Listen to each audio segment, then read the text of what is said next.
Welcome dear students, তোমরা দেখছো তোমাদের প্রিয় ইউটিউব চ্যানেল টিডি এক্সাম চ্যালেঞ্জার, যার channel partner Facebook page WBP crack.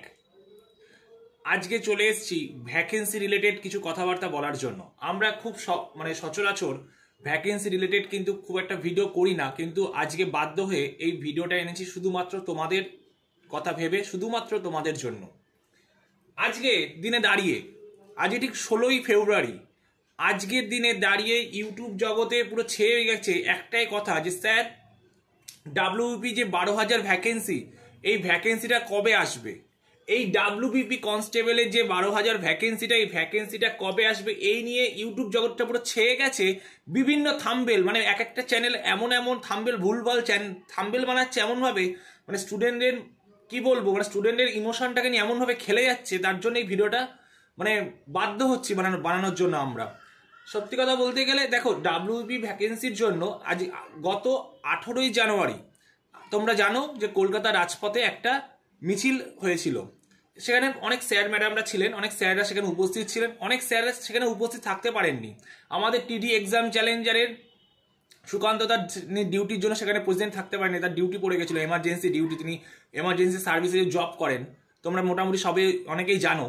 তো তিনি কিন্তু উপস্থিত থাকতে পারেনি। অনেক স্যার ম্যাডামরা সেখানে উপস্থিত ছিলেন, অনেক স্যার ম্যাডামরা থাকতে পারেননি, কিন্তু তারা সাপোর্ট করেছেন সাইড থেকে, ঠিক আছে, ফিনান্সিয়াল ভাবে বলো বা সব কিছু ভাবে অনেক বড় সাইড করেছেন।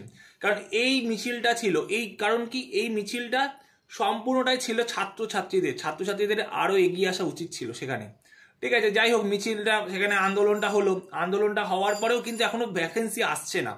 পিআরবি বোর্ড একদিন এতদিন আটকে রাখছে। আমরা সত্যি জানি না যে পিআরবি বোর্ড ছাত্রছাত্রীদের ভবিষ্যৎটা নিয়ে কেন এভাবে খেলছেন।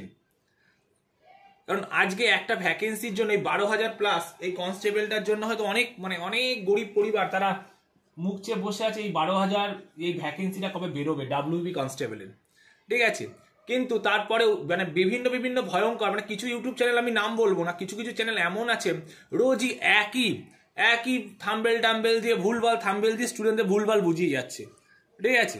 তো আরেকটা কথা বলবো, সেটা এটার পাশাপাশি যে কেপি কনস্টেবলটা, আমরা কি কেপি কনস্টেবলের যে ডাব্লিউপি কনস্টেবলই বেরোতে এত লেট করছে, সঠিক আপডেট আমরা কেউ পাচ্ছি না যে পিআরবি বোর্ড কি করতে চাইছে।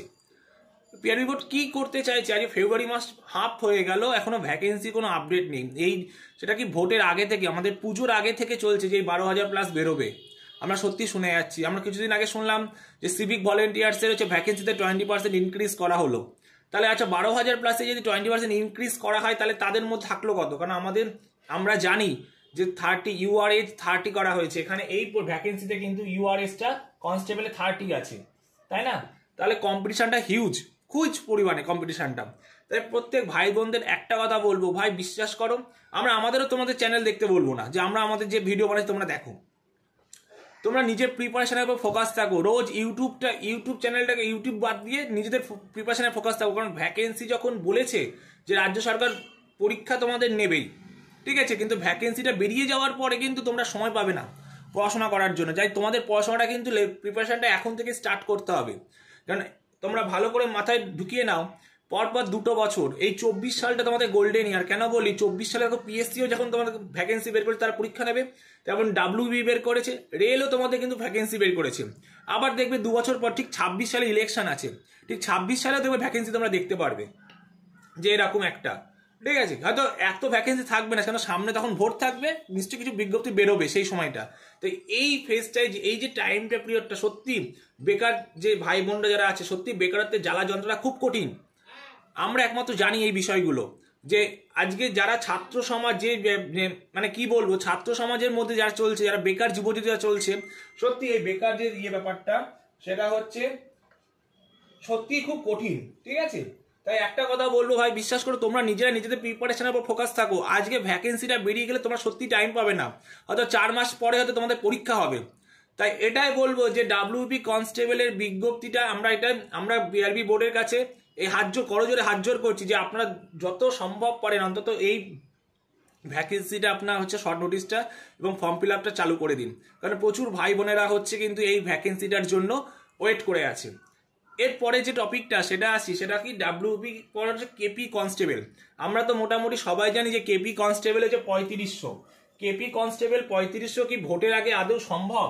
এই কেপি কনস্টেবল হচ্ছে কি ভোটের আগে বিজ্ঞপ্তিটা কি আদৌ বেরোনো সম্ভব? এই 3500 যে শুনেছিলাম, যদি ডাব্লিউবিপি কনস্টেবলটা ভোটের আগে, আমাদের ব্যক্তিগত টিডিআর এক্সাম চ্যালেঞ্জের ব্যক্তিগত মানে অভিজ্ঞতা বলছে অবশ্যই এটা হচ্ছে ভোটের আগে বের করে দেবে। কিন্তু কেপি কনস্টেবল যদি ভোট ডিক্লেয়ার হয়ে যায়, আমার মনে হয় না যে কেপি কনস্টেবল বেরোতে পারে।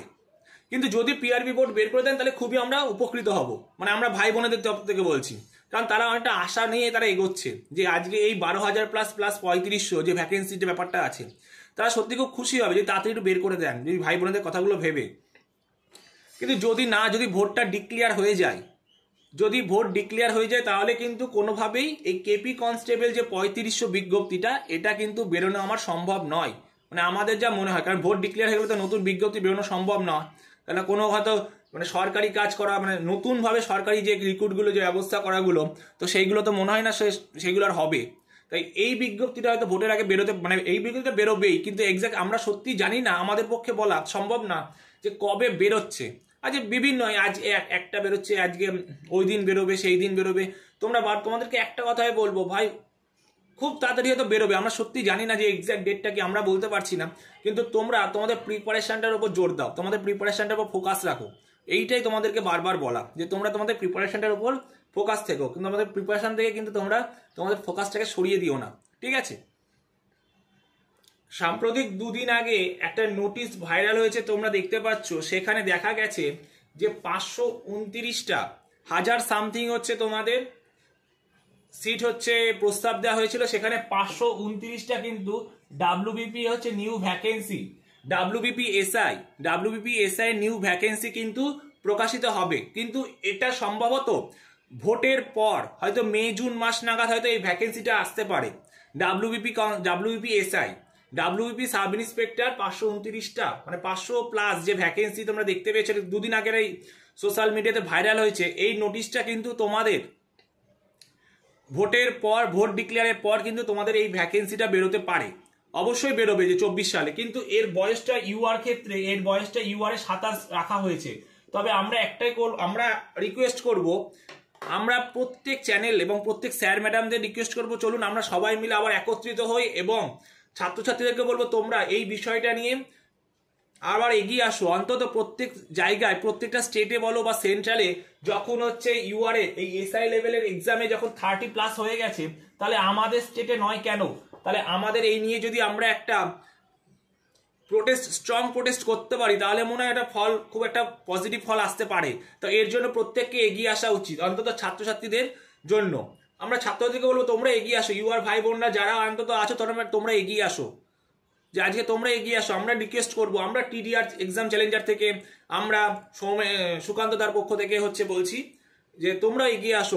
কারণ ছাত্রছাত্রীদের জন্য সবসময়, মানে ছাত্রছাত্রীদের যেহেতু বিষয়টা, ছাত্রছাত্রীদের অবশ্যই কিন্তু এগিয়ে আসা উচিত। এই বিষয়টা, এই ভ্যাকেন্সিটা কিন্তু, এই নতুন ভ্যাকেন্সিটা কিন্তু তোমাদের এবছরেই আসবে, এই 24 সালেই কিন্তু এই ভ্যাকেন্সিটা